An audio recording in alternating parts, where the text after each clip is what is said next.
I read this wonderful program. I looked at it carefully, and Pastor has selected the 34th Psalm, verse 3. Just deal with verse 3. Let me just read 8 verses for you, if I might. In the New King James Version, it says this: I will bless the Lord at all times. His praise shall continually be in my mouth. My soul shall make its boast in the Lord. The humble shall hear of it and be glad. Oh, magnify the Lord with me, and let us exalt his name together. I sought the Lord, and he heard me and delivered me from all my fears. They looked to him and were radiant, and their faces were not ashamed. This poor man cried out, and the Lord heard him and saved him out of all his troubles. The angel of the Lord encamped all around those who fear him and delivers them. Oh, taste and see that the Lord is good. Blessed is the man who trusts in him. I just want to talk about, let's get crazy. Let's get crazy. Touch somebody around your table and say, let's just get crazy.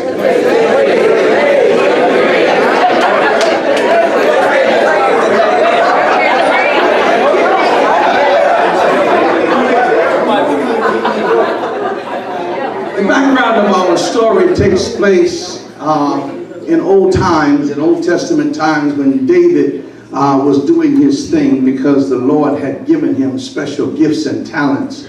But his special gifts and talents were all founded in his faith in God.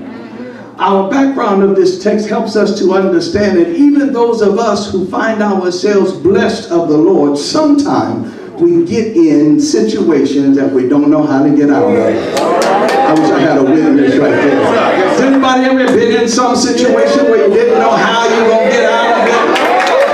But the Lord. And so here we find David as he's preparing, as he writes this particular psalm for us. He helps us to understand what the circumstances were. You know, David was awesome because even though there was some issue between he and Saul, right? Because the women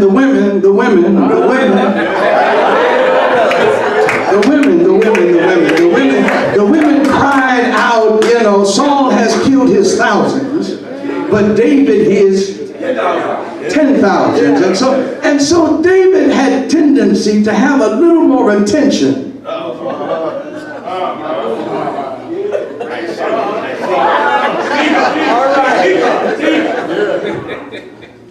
than Saul. Here we find a circumstance where David found himself in an area by himself where he wasn't necessarily supposed to be. And while he was there, somebody found him, and they saw him, and they approached him, and they said to him, why are you here by yourself? And David said, well, yeah, I'm on a mission. I'm on a mission. I'm on a mission. I got a message I got to deliver. I'm on a mission. The king has sent me on a mission. The Lord has sent me on a mission. And when you are finding yourselves alone, sometime when you have a reputation like David had, well known, sometime when you have a reputation like Jimmy had,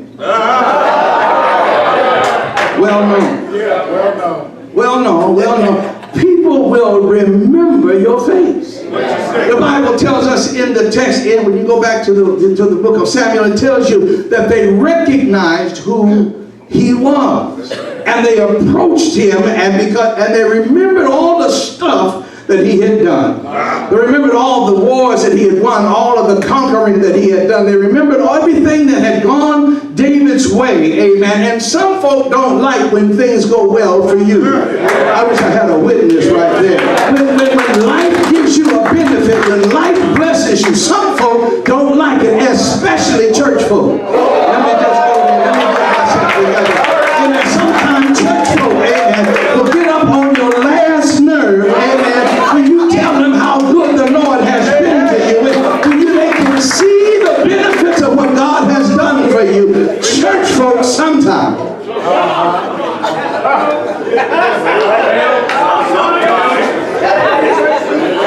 In this situation, David was concerned about his life. David was concerned that his reputation preceded him. And so he thought that his life was in danger. And so he asked for a sword. He said, is there any weapon around here? Now let's really look at the circumstance. There's nobody to fight.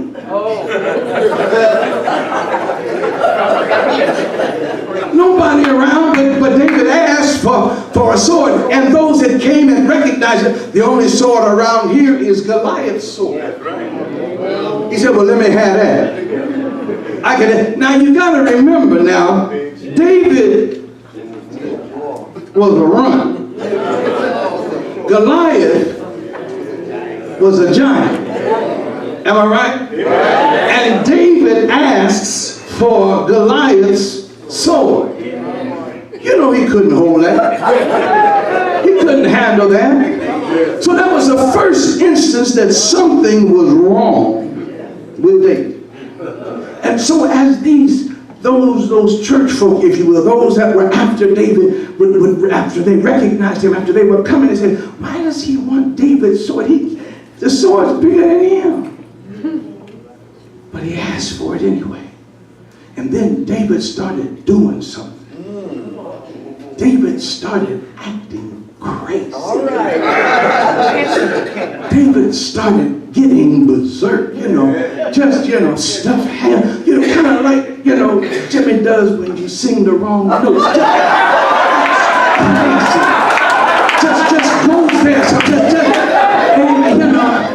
he has that little, he shakes that little head like,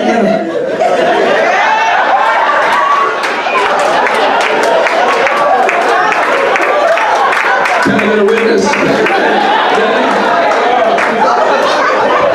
Listen, now I don't know what you're trying to do. David starts acting crazy, and the reality of it is when David was in fear for his life, amen, he started acting crazy in hopes that they would forget all about him, that they would think he had lost his ever-loving mind. And truly that's what had happened. And so therefore, my brothers and sisters, those that would overtake or capture David left him alone, and they went back to the king and said, why you bring us another crazy man? Why you bring us another crazy fool, an idiot? And we got enough of those hanging around. And so because of the salvation of the Lord, because the Lord did not allow David's enemies to overtake him, he writes these words, oh, taste and see. He writes these words where he said, come and let us magnify the Lord together. He writes these words and say, I will bless the Lord at all times. His praise shall continually be in my mouth. When you understand that the Lord has made a way for you out of nowhere, when you understand that the Lord has protected you in the midst of your hardships and difficulties, when you understand that if it had not been for the Lord who was on your side, you can join together with David and say, I will bless the Lord at all times.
as a witness to what the Lord brought you out of, saved you from? I mean, seriously, made a way out of no way for you. And we sit up in here acting like we're holier than thou.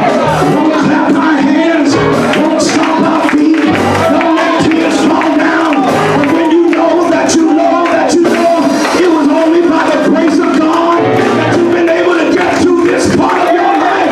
I declare somebody up in here not mind getting crazy right about now. Do it this way when I think of the goodness of Jesus. Everything. My soul cries out. Hallelujah. Thank God for saving me.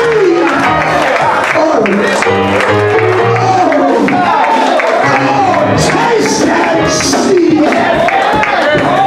The Lord is good. He is. Has he been good to you? Has he been good to you? Huh? Come on and get crazy with him. Has he been good to you? Come on and magnify the Lord.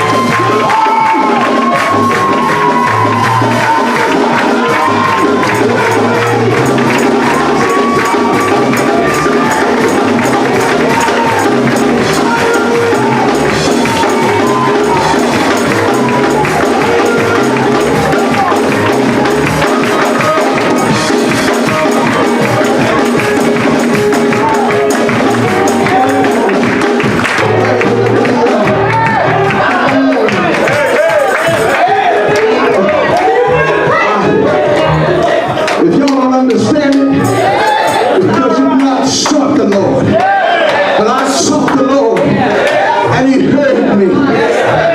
He heard David's cry, protect me, even in my crazy. Let's get crazy. Hallelujah. A poor man cried out. Sometimes we get a little bit, we get too, It's all good. sedity.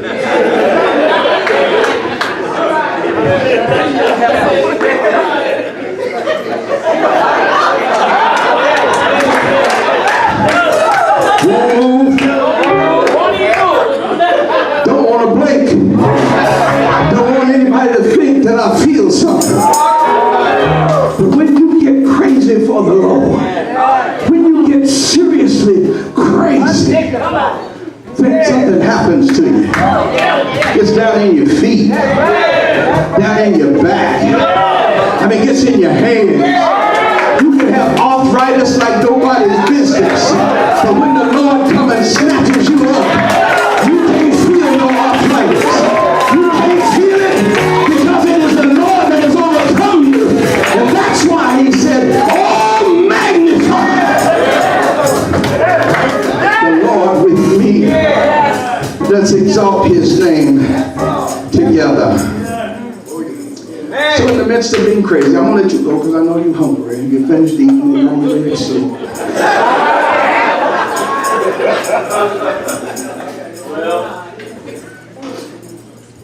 When David looked and found his way out of the trouble that he was in, he wrote the 34th Psalm.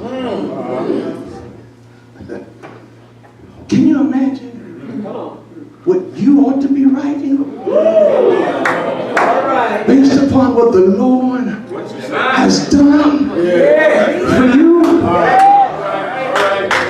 Hallelujah. I can't speak for you. I just know about myself. If it had not been for the Lord on my side. Let me just give you this witness that I'm going to sit down. Pastor, in 1993, October, I didn't want to leave Allen Tacoma. Politics got in the way.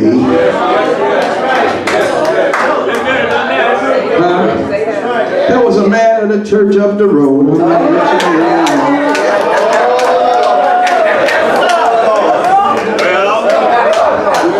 that was angry because in the past everybody in the conference needed his help. But the Lord had blessed us so. We did not need his help. And he took it personal. And in this taking it personal, he demanded that I be moved. And the bishop called me and he said, "You gotta go." I said, "No." And I talked to Charles Weatherby over there and the stewards, and they said, "Well, Pastor, don't." I said, "Well, I don't think I can beat this." So much so, I didn't want to go. 3 weeks prior to this, my primary physician had given me a thumbs up on my regular physical exam. He's over there.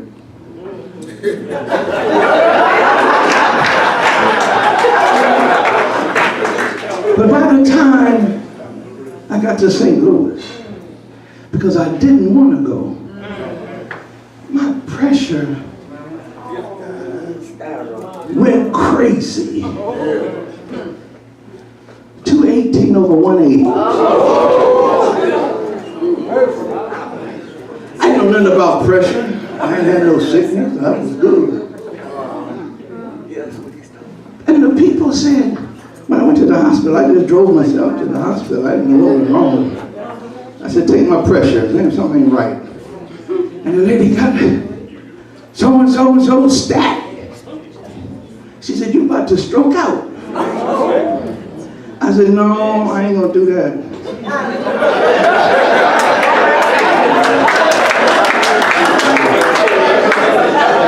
I'm gonna tell you my exact words. I said, "No, I got to go get my appointment." But I want you to know this story for a reason. After they, told me this, I said, "Well, give me something just to get me through the day." They said, "No, we're going to put you in the hospital." I said, "No, you're not going to do that." So I called my primary physician. I said, "Look at here, look at here, look at here. This is what they're telling me." He said, "Go find a 24-hour pharmacy." He prescribed something. "Take one now, one in 4 hours, one at night, and get back here as soon as you can." I did that. But I just want you to know, only by the grace of God did I not stroke out. So when you see me and you don't understand me, I just got to get crazy because the Lord spared me. So whatever you've been through, don't think That's right. for 1 minute it's because you've been so good. All right. All right. Oh, magnify the Lord with me. Is there anybody in here that has their own testimony, their own story? Magnify the Lord with me. If anybody here knows that it's only because he loves you so much that he saved you, magnify the Lord with me. And when you look at it, you can't magnify the Lord pretty. You got to get crazy when you think of his goodness, when you think of his mercy, when you think of his love for you. You just got to get crazy. So my brothers and sisters, let's just get crazy.